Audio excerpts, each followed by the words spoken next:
kami ditugaskan ke suatu wilayah yang akan dikunjungi rombongan pejabat penting atau very VIP. Sesuai yang tertuang dalam sprint, kami diminta untuk memantau hal-hal yang mencurigakan saat puncak acara yang akan digelar di suatu area terbuka. Dalam melakukan tindakan terukur yang terpaksa, kami diminta untuk melakukannya dengan senyap dan tepat, agar tidak menimbulkan kepanikan bagi masyarakat yang mengikuti acara.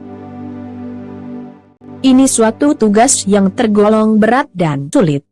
Menembak dengan menggunakan SPR-2 dari jarak 500 sampai 1.500 meter, sangat tidak mungkin. Suara tembakan akan terdengar jelas, sekalipun dengan menggunakan alat peredam. Saya memilih untuk menggunakan senapan SCAR-H yang dilengkapi alat peredam terbaik saat ini. Walau jangkauan tembak akuratnya berkurang jauh akibat efek tekanan udara dalam alat peredam, setidaknya masih efektif untuk jarak 200-300 meter.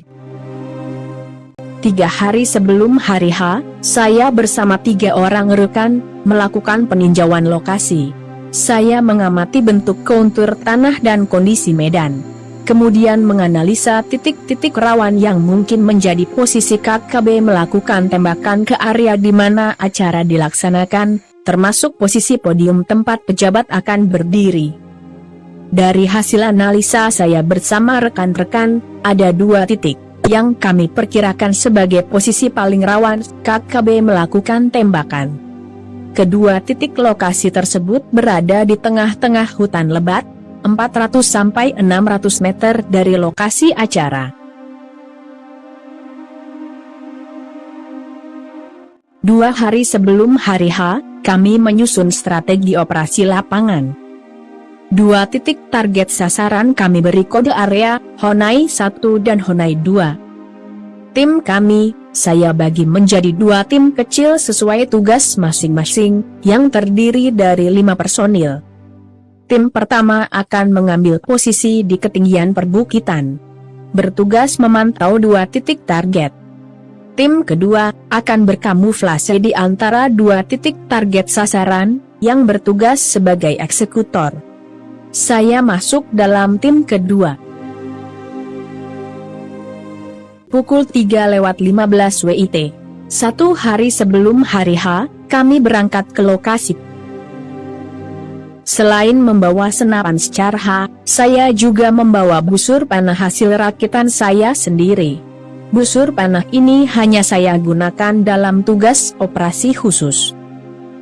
Walau jangkauan akuratnya hanya sebatas 40 meter saja, namun eksekusi dengan alat ini nyaris tidak menimbulkan suara.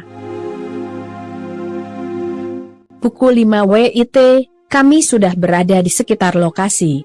Kami bergerak ke posisi masing-masing.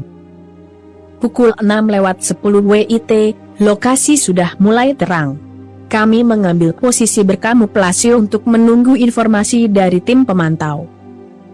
Pukul 7:05 WIT, tim pemantau menginformasikan, mereka melihat ada 2 orang bersenjata yang diduga merupakan anggota KKB, berada di sekitar Honai 2. Kami langsung bergerak ke area Honai 2. 20 menit mencari, kedua anggota KKB tersebut, belum juga kami temukan. Kami mulai mencari mereka di atas pohon. Mungkin saja, karena tingginya semak-semak di sekitar lokasi, mereka memilih untuk melakukan penembakan dari atas pohon. Hampir seluruh pohon yang posisinya strategis mengarah ke lokasi acara pertemuan, sudah kami sisir. Namun lagi-lagi, mereka tidak dapat kami temukan. Saya mulai gusar. Ditambah lagi waktu semakin mepet. Saya menduga, kedua anggota KKB tersebut sudah melihat kami dan sengaja menghindar atau bersembunyi. Pencarian kami lanjutkan dengan gerakan yang lebih cepat. Tiba-tiba, saya melihat sebatang pohon yang ditancapi banyak paku besar. Paku ditancapkan berjejer mengarah ke atas. Batang pohon yang ditancapi paku atau kayu, biasanya dilakukan oleh para pencari madu, sebagai tangga untuk memanjat pohon yang tinggi. Saya mengarahkan mata saya ke atas pohon.